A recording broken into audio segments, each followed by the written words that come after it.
네, 대선이 이제 100여일 앞으로 다가오면서 주요 대권 후보들의 행보도 빨라지고 있습니다. 자, 민주당의 이재명 후보는 호남 방문 사흘째인 오늘 광주 지역 선대위를 출범시키고 국민의힘 윤석열 후보는 선대위 청년본부 그리고 후보 직속 청년위원회를 가동을 합니다. 정치권 소식 두 분과 짚어봅니다. 배종호 세한대 교수, 박정하 전 청와대 대변인과 함께합니다. 어서 오세요. 안녕하십니까? 네, 안녕하십니까?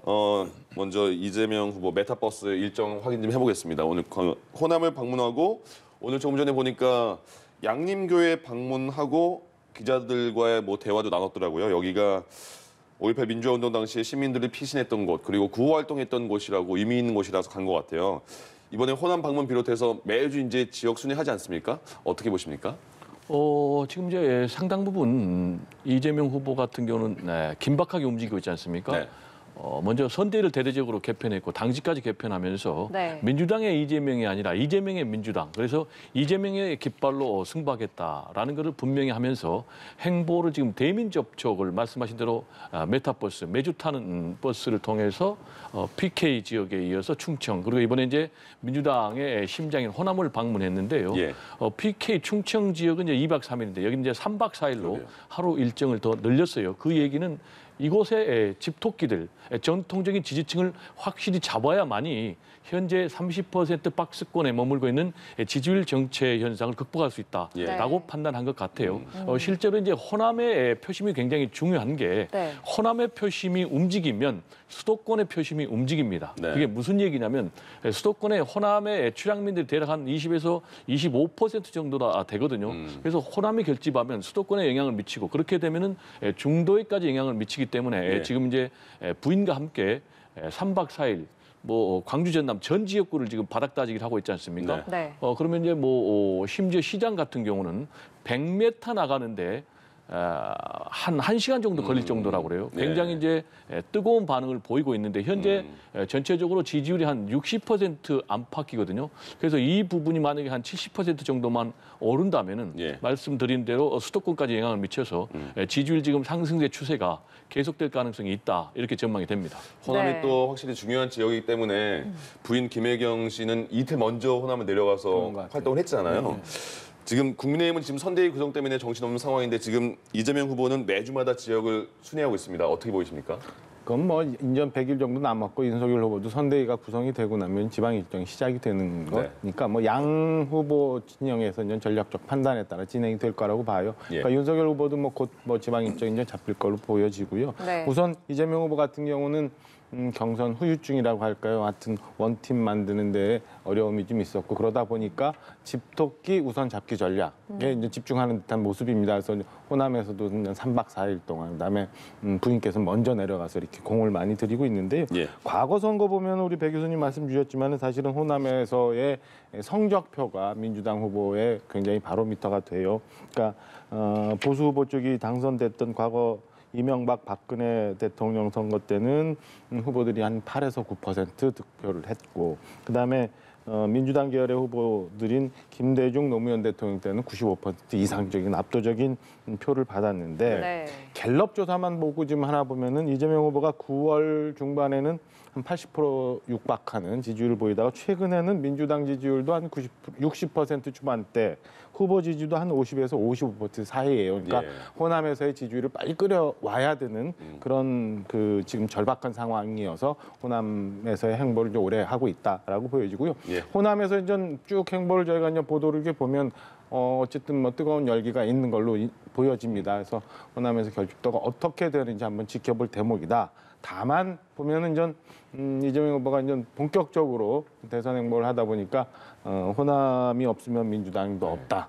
내지는 뭐 윤석열 후보는 삼무 후보다 이래서 좀 다소 강한 발언들. 그다음에 이 망국적인 지역 감정에 조금 기대하려는 듯한 발언들 이런 것들은 그래서 제가 볼 때는 개인적으로는 이건 좀 과한 발언이고 뭐 그런 느낌도 좀 있습니다. 아무튼 지금 이제 이재명 후보로서는 집토끼 특히나 호남에서의 지지율을 올려야 되는 최대의 네. 숙제가 있기 때문에 호남에 공을 들이고 있는 걸로 네. 보여집니다. 예. 네, 이 후보는 지금 특히 광주에서 양림교회 방문을 마치고 전두환 씨 비판하고 또 이순자 씨의 발언도 작심 비판을 하고요.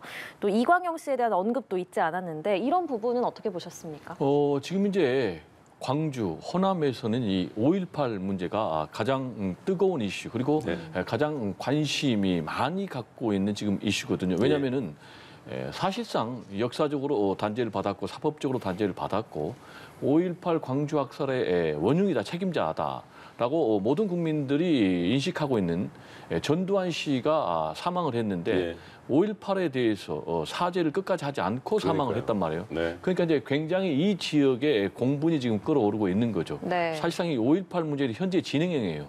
희생자들 그리고 유족들 여전히 이제 아픔을 갖고 있는 이유는 5.18 진상 규명이 제대로 안 됐고 발포 명령자도 아직도 규명이 안 됐고 그런데 이제 전두환 씨의 빈소에서는 전두환 참모들은 여전히 5.18에 대해서 북한군 300명의 소행이다라고 주장하는 그런 사람들까지 나오고 있기 때문에 네. 굉장히 이제 분노할 수밖에 없고 이런 상황에서 지금 이재명 후보가 광주 양림교회 말씀하신 대로 5.18 당시에 시민들이 피신했던 것 그리고 뭐 구호 물자 공급했던 이런 상황인데 여기에 가가지고 국가 폭력이라든지 반인륜 범죄에 대해서는 공소시효를 없애야 된다라는 부분 그리고 나치 같은 경우도 나치의 행위를 뭐 옹호하거나 역사를 왜곡하면 처벌하는데 따라서 5.18에 대해서 역사 왜곡 단죄법을 만들어서 폄훼하고 왜곡하면 이제 처벌해야 된다 이런 메시지를 강력하게 내 던지면서 더구나 이제 이순자 씨 같은 경우에 15초 사죄를 했지 않습니까? 사과를 했지 않습니까?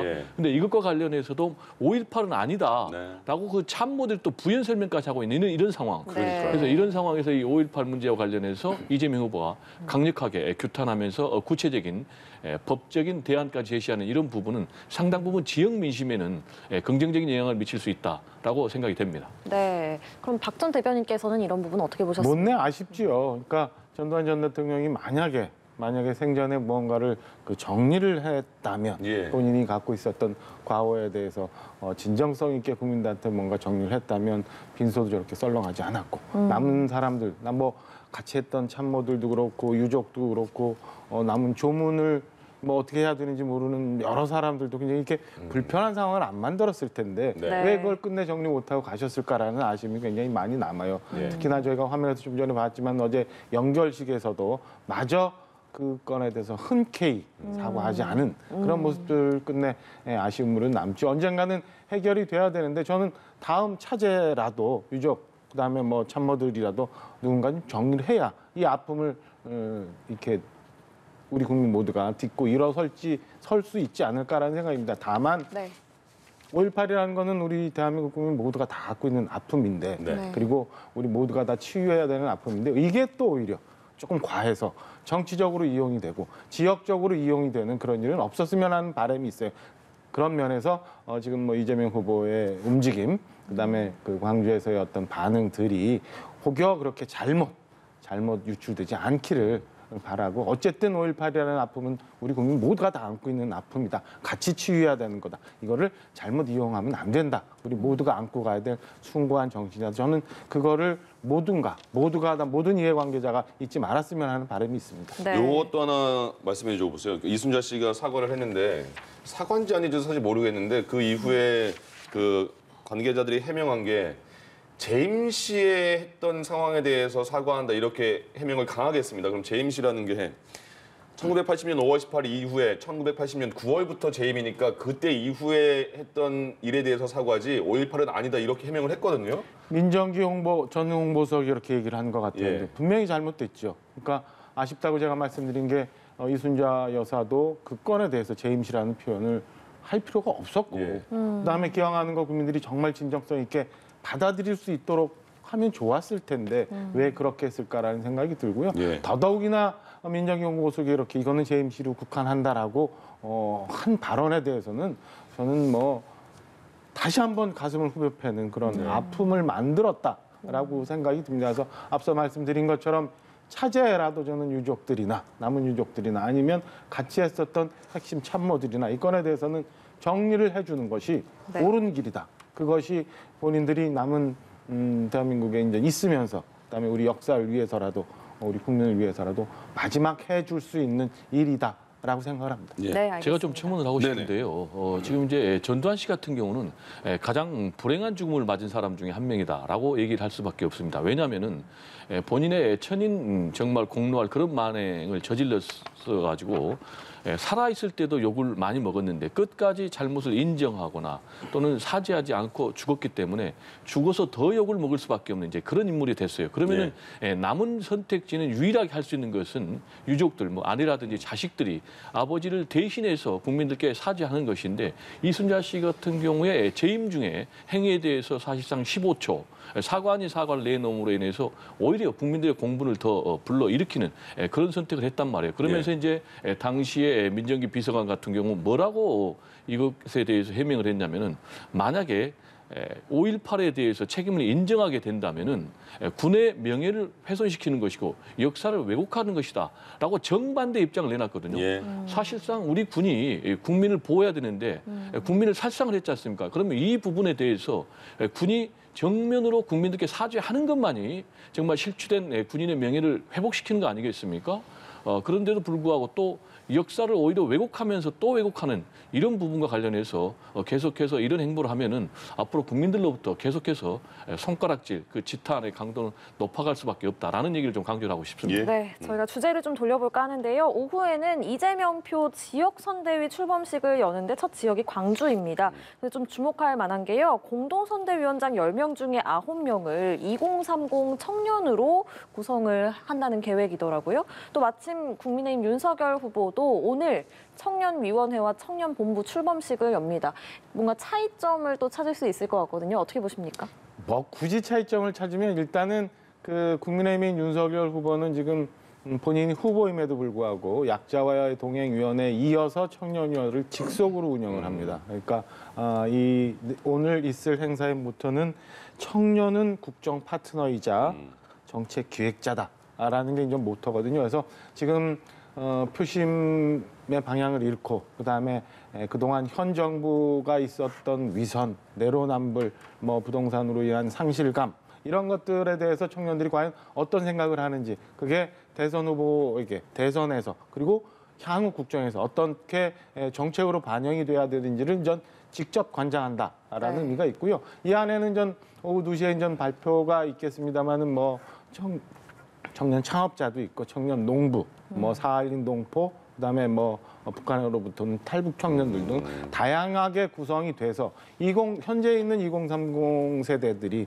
왜 상실감을 갖고 있는지 각계 있는 사람들의 의견을 구해서 이게 대선 후보의 정책으로 그다음에 만약에 이제 대선에서 승리했을 경우 국정 운영의 중요한 정책으로 이렇게 반영을 한다라는 게 지금 이제 호남에서의 호남 선대위와 이재명 후보의 약간 좀 다른 점이 있지 않나 굳이 한다면 저는 뭐 그렇게 좀 해석을 하고요. 저는 뭐 청년위원회에서 나오는 다양한 의견들이 지금 굉장히 상실감을 갖고 있는 청년들에게 위로가 되는 그런 한 방편이 됐으면 한 바람입니다. 예. 네.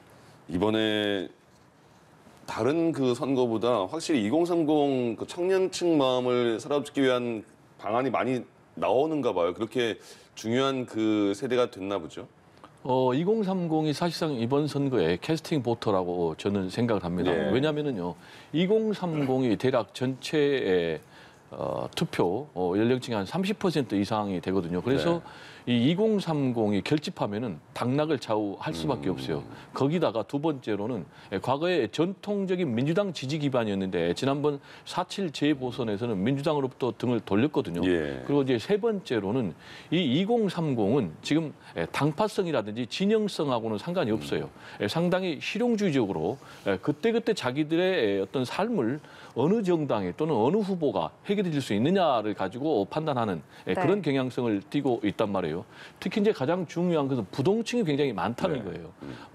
20 세대들은 많게는 한 40%. 그리고 이미 표심을 결정한 그런 측면에서도 뭐 50% 후보로 바꿀 수 있다라는 이제 그런 판단이기 때문에 굉장히 중요할 수밖에 없죠. 예. 특히인데 또 윤석열, 이재명, 윤석열 두 후보다 2030 세대의 지지율이 굉장히 낮아요. 예. 그렇기 때문에 여기에 이제 2030에 대해서 이재명 그리고 윤석열 두 후보 모두 아주 혼신의 힘을 다 기울일 수밖에 없는 그런 상황인데 네. 또 이제 가장 중요한 것은 2030 같은 경우 굉장히 실용주의적으로 선택을 하니까 네. 이번에는 뭐 어떤 후보의 여러 가지 어떤 흠결이라든지 뭐 캐릭터라든지 이런 것보다는 정책이나 공약을 보고 선택할 것 같아요. 갤럽 여론조사를 보니까요. 소속 정당을 보고 선택하겠느냐라는 것은 6%밖에 안 됐어요. 네. 그런데 후보의 정책 을 보고 선택하겠다는 25%나 된단 말이에요. 그리고 능력과 경험을 보고 선택하겠다도 25%거든요. 예. 네. 따라서 이 2030은 특히 더 심할 거란 말이에요. 그래서 이 2030의 표심을 잡으려면은 예. 뭐 어떤 허황된 포퓰리즘이라든지 뭐 굉장히 이 악성 네거티브로 해서는 표심을 잡을 수가 없다. 실제로 2030의 주거 문제라든지 일자리 문제에 대해서 설득력 있는 정책과 공약과 비전을 네. 내는 후보가 네. 표심을 잡을 것이다. 네. 저는 이렇게 전망을 합니다. 그러니까 2030 마음을 잡기 위해서는 어설프게 접근하면 바로 외면하는 특성도 그러니까요. 있잖아요. 어떤 마음을 잡아야 된다고 보십니까? 저는 이게 어떤 모양으로 나올지 잘 모르겠습니다만은 굉장히 실용적인 세대라고 보여져요. 예. 지금 제가 이렇게 얘기하는 것도 굉장히 어설플 수 있고 그 친구들의 아픔을 어떻게 헤아릴 수 있는지 모르겠습니다만은 어쩌면은 저희 윗세대부터 해서 우리 대한민국이 건국돼서 오면서 제일 그 어려운 세대일 수도 있다고 보여져요. 지금 예. 뭐 우리 경제 성장률도 떨어지고 있는 상황이고 국제 경제 전반, 정치 전반에서 우리나라 위상도 좀 흔들리고 있는 이런 상황에서 뭐 열심히 공부했는데 대학 가기 힘들고 취직하기 힘들고 열심히 저축했는데 집 사기 어려운 아마 처음 겪게 되는 그런 세대들이라 저는 뭐 어설프게 얘기해. 네. 제가 지금 느끼고 있는 거라고 얘기하는 어설픔마저도 저는 그 세대들한테 어쩌면 상처가 될 수 있는 일이라 조심스럽습니다만은 최대한 그 친구들이 바라는 바, 그 다음에 그 친구들이 노력에 대한 공정한 대가를 어떻게 성취하는지에 대한 부분. 지금까지 기성세대가 보여줬던 잘못된 모습들을 일거에는 안 되지만 네. 그래도 기회의 사다리가 있고 미래에 대해서 꿈을 꿀 수 있는 그런 그런 모습들 그리고 그것들을 본인들이 직접 성취할 수 있고 본인들이 설계할 수 있는 그런 프로그램을 어느 당이건 어느 후보건 이 기성세들이 정리를 해줘야 그 친구들의 마음을 구할 수 있지 않을까라고 생각을 합니다. 예. 네, 알겠습니다. 저희 이렇게 청년 이야기는 좀 마무리하고요. 또 한편에 조금 전에 김병준 상임선대위원장이요 기자회견을 열어서 윤석열 후보 선대위 운영 계획을 설명했습니다. 이 김종인 전 비대위원장의 합류가 좀 늦어지자 사실상 선대위 원톱으로 활동을 시작한 거 아니냐 이런 관측 나오는데 어떻게 보십니까? 일단은 아직 뭐 꺼진 불 내지는 닫힌 문이라고 보여지지는 않습니다. 그러니까 며칠 전 권성동 사무총장이 이제 이번 주말에 또 다른 방법으로 김종인 위원장을 한번 더 설득을 해보겠다라고 얘기를 했고 그 앞으로 뭐 한 100일 정도 남았습니다만은 이 각 후보의 지지율은 굉장히 요동을 많이 칠 거예요. 예. 그래서 그 상황마다 저는 뭐 김종인 위원장이 할 수 있는 일이 있기 때문에 저는 이게 완전히 꺼져서 김병준 네. 위원장이 원톱 체제로 간다라고 하기는 좀 이른 시점이다. 그리고 오늘 뭐 선대위 운영 관련해서는 좀 말씀을 하실 거로 예상이 됐습니다만 이제 내일 첫 회의를 하고 오늘 아마 김병준 위원장은 주로 이재명 후보에 관한 얘기를 많이 하신 걸로 알려져 있더라고요. 그래서 네. 일단은 김종인 위원장에 대한 그 선대위원장 영입 내지는 위촉이 아직은 제가 볼 때는 개인적인 희망도 좀 섞어서 말씀드리면 아직 꺼진 불은 아니다. 그리고 김종인 위원장이 뭔가 분명히 윤석열 후보를 통해서 아니면 국민의힘을 통해서 하고자 하는 본인이 어떤 시대적인 화두가 있는 것 같아요. 과거로 보면 뭐 경제민주화 아니면 약자와의 동행 뭐 이런 어떤 쉽게 우리가 기성세대가 생각할 수 없는 그런 것들이 있기 때문에 예. 저는 그 뜻을 펼치기 위해서라도 김종인 위원장이 언젠가는 네. 힘을 합쳐서 합류하실 거다라고 기대에 섞인 희망을 좀 갖고 말씀을 드립니다. 네. 그렇게 될지 모르겠습니다. 왜냐하면 지금 분위기가 11월 5일 날 윤석열 후보가 이제 후보가 된 이후에 지금 20일이 넘게 지났잖아요. 근데 김종인 위원장의 거취는 아직까지 모른단 말이죠. 어떻게 보이세요? 그 김병준 상임위원장이 엊그제 금요일 날 기자회견 갑자기 이렇게 했고요. 근데 그 기자회견 한 사실을 이준석 대표는 몰랐다고 하고요. 그럼 김종인 위원장이 들어올 여지는 지금 있는 겁니까? 김병준 위원장 원톱 체제로 간다 이런 기사도 많이 나오던데 어떻게 보이세요? 들어올 여지가 없는 거죠. 왜냐하면 이제 김병준과 김종인은 양립할 수 없는 카드예요. 그런데 이런 상황에서 지금 윤석열 후보가 김병준을 사실상 김종인 대신에 선택을 했기 때문에 그리고 지금 이제 현재 국민의힘 조직 체계로 보면은 투톱 체제예요. 네. 그게 무슨 얘기냐면 이준석 대표도 상임선대위원장이고 그리고 김병준 이분도 상임선대위원장이기 때문에 그렇지만은 선거전은 전쟁과 같기 때문에 투톱으로 하게 될 경우는 일사불란하지가 않으니까 기민하게 대응할 수 없고 결국 이제 원톱으로 가야 되니까 이준석 대표도 얘기를 했잖아요. 사실상 김병준 상임선대위원장 원톱으로 가야 된다. 내가 자리를 내드리겠다라고까지 했기 때문에 이런 상황에서 아직도 꺼진 불이 아니다라고 얘기하는 것은 예. 희망과 관측이 굉장히 혼선을 빚고 있는 거죠. 만약 희망이 너무 지나치면 전망이 틀린 거죠. 네. 지금 정확하게 얘기하면 말씀하신 대로 20일이 훨씬 넘었고요. 예. 그리고 윤석열 후보 같은 경우도 앞으로 조정이 없다라고 분명히 선을 그었어요. 예. 그런데 유일하게 김종인 지금 전 비대위원장을 모셔 오려면은 김병준 이 상임선대위원장이 자진 사퇴하거나 예. 또는 네. 보직 변경을 해야 되는데 이 부분에 대해서 확실하게 선을 그었어요. 그렇죠. 앞으로 선출직도 안 가겠다. 그리고 임명직도 안 가겠다. 구체적인 자리가 거론된 게 뭐였냐면요. 인수위원장 또는 초대 국무총리. 근데 이런 부분까지 다 안 하고 예. 지금 상임선대위원장에 올인하겠다. 예. 최선 다하겠다라는 네. 얘기는 내가 사실상 원톱으로 가고 절대 양보하지 않겠다라는 거거든요. 예. 근데 이런 지금 선택지는 윤석열 후보가 굉장히 잘못한 선택이라 저는 이렇게 봅니다. 세 가지인데요. 네. 하나는 지금 적전 분열 양상을 보여버렸다. 굉장히 민감한 시기에 100일 정도 남은 상황에서 그러다 보니까 지금 지지율 격차가 굉장히 하락하면서 좁혀지는 그런 상황 아니겠습니까? 그리고 두 번째로는 김종인의 역량을 과연 김병준 이분이 대체할 수 있는가라는 부분. 그리고 세 번째로는요. 선거 전략과 관련해서 역시 이 중도의 표심을 잡아야 되는데 예. 그러기 위해서는 국민의힘이 대대적인 개혁, 새로운 보수의 모습을 보여줘야 되는데 지금 올드보이들로 포진했을 경우에 과연 중도로서의 외연 확장이 가능한가라는 세 가지 점에서 상당 부분 패착이고 예. 그 패착의 후유증이 앞으로 여론조사를 통해서 나타날 가능성이 높다. 이렇게 전망을 합니다. 김종인 위원장 안 들을 것 같다는데.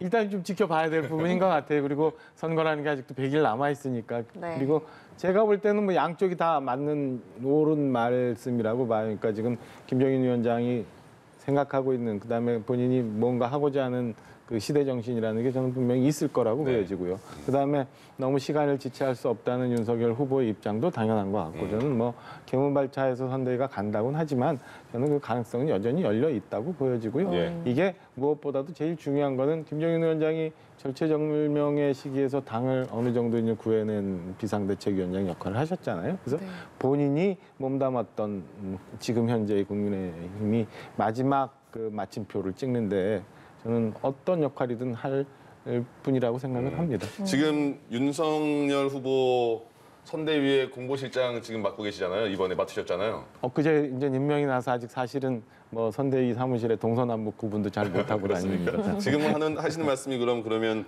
그 선대위의 거의 입장이라고 봐도 되겠네요. 제가 이거 동서남북 구분 아직 못한다고 하니까 늘 일요일 아침에 일요와이드로 시청자 여러분을 뵀던 예. 아직은 평론가의 입장으로서 말씀드린 거예요. 제가 좀 우리 박정환 대변인이 좀 걱정되는 게 예, 예. 지켜보자고 그랬는데요. 네. 지켜보다가 선거 끝나버릴 것 같아요. 알겠습니다. 네, 알겠습니다. 저희는 이른바 또 산무 발언도 짚어보려고 하는데요. 이재명 후보가 윤 후보를 겨냥해서 무능, 무식, 무당의 산무다. 산무는 죄악이다. 대신에 자신은 실력, 실천, 실적이 있는 삼실 후보다 이렇게 강조를 했고요. 또 국민의힘은 당 차원에서 또 이 후보를 산무라고 되받아쳤는데 무법, 무정, 무치, 산무 원조다 또 이렇게 되받아쳤습니다. 이런 후보들 간 기싸움에 대해서는 어떤 말씀 주시겠습니까? 뭐 이제 선거전이 이제 가다 보니까 저는 뭐 앞서 처음에 이제 광주 방문 얘기했던 이재명 후보 얘기했던 것처럼 좀 강한 얘기가 나온다라고 생각을 합니다. 이건 뭐 처해 있는 상황에 따라서 어쩔 수 없이 후보가 나오는 거라고 생각은 하는데 그래도 좀 너무 좀 지나친 표현들은 이 선거 초반에 서로 간에 자제하는 게 좋지 않을까. 정책과 비전 얘기하면서 국민들의 걱정을 좀 어루만져주는 그런 모습들을 보여야 되는데 예. 벌써 이런 말장난 같은 것들이 나와서 좀 아쉽게 생각을 하고요. 다만 네. 지금 현재 이재명 후보가 처해 있는 상황은 이재명 후보의 위기의 가장 큰 문제는 저는 이재명 후보 안에 있다고 봅니다. 그러니까 뭐 여러 분 말씀하셨지만 사실은 경선 막바지 있었던 그 3차 선거인단 결과에서 나온 것처럼 경선 후유증, 대장동에 대한 늪, 그다음에 본인이 지금 상황에 있는 원팀 선대위라고 꾸렸는데 다시 개편을 해야 될 수밖에 없는 당내 상황, 그리고 불가피 이재명은 합니다. 대한민국 대전환을 이루기 위해서는 문재인 정부와의 차별화를 시동을 걸어야 되는데 그 과정에서 있을 강성 지지층, 친문 세력과의 갈등 이런 것들을 여하히 해결하느냐가 원래 이재명 후보의 지지율을 확보하고 중도층에 다가가는 길이지 예. 이렇게 상대 후보를 폄훼하고 좀 강한 말로 싸움을 한다는 게 저는 뭐 기존의 지지층도 그렇고 중도층도 그렇고 접근하는데 좋은 척도인가라는 데는 개인적으로 회의적으로 생각합니다. 네. 제가 좀 얘기를 하고 싶은데요. 네네. 지금 이제 이재명 후보의 이런 발언을 단순한 기싸움이다, 상대 후보에 대한 폄훼다라고 해석을 하면 좀 오류가 나올 수 있는 게 이거는 예. 이제 이재명 후보의 앞으로의 대선 전략과 직결된 거예요. 그게 무슨 얘기냐면 네. 현재 정치 지형이 어떤 세력 대 세력, 진영 대 진영, 당 대 당으로 가면은 이재명 후보가 불리한 거예요. 왜냐하면은 두 가지 때문에 그런데 전반적으로 정권 교체 여론이 한 10%포인트 높고 두 네. 번째로는 보수와 진보의 지지층이 좀 바뀌었어요. 촛불 탄핵 때만 해도 진보의 지지층이 한 13%포인트 더 우세했거든요. 근데 지금 상황에서는 보수의 지지층이 한 8%포인트 더 높은 거예요. 네. 따라서 당 대 당, 진영 대 진영으로 가면 안 되는 거예요. 그러면 이재명 후보는 어떻게 해야 되느냐? 인물 대 인물로 가서 이재명입니까? 윤석열입니까? 이렇게 해야 승부가 나는 거예요. 그래서 지금 계속해서 민주당의 선대위를 개편하고 당직을 개편해서 민주당의 이재명이 아니라 이재명의 민주당이라고 이재명의 깃발을 드는 이유가 바로 여기에 있는 거예요. 그러면서 내놓은 카드가 과연 삼무 후보가 나왔습니까? 삼실 후보가 나왔습니까? 삼무와 관련해서는 이제 무능, 무지, 무당, 이거는 무당이 아니고 무당입니다. 예. 이게 바로 윤석열 후보다. 그러니까 뭐 인재 공부해가지고 전두환 씨처럼 뭐 남에게 실력이 없지만 맡기면 된다라는 것은 안 됩니다. 더구나 무당처럼 그렇게 국가의 운명을 그런 사람들에게 맡기면 되겠습니까? 이거는 이제 지난번에 뭐 왕자 논란이라든지 또 천공스승 논란 이런 걸 겨냥한 거예요. 그러면서 예. 자신은 실력이다, 실력이 있다. 그리고 경기도지사 성남시장에 적이 있다. 그리고 앞으로 실천할 적임자다라는 이제 카드를 내놨는데 네. 앞으로 이제 이런 부분에 대해서 유권자들이 어떻게 반응하느냐에 따라서 앞으로 남은 100일에 판세가 상당히 출렁거릴 수 있다 이렇게 봅니다. 네. 네.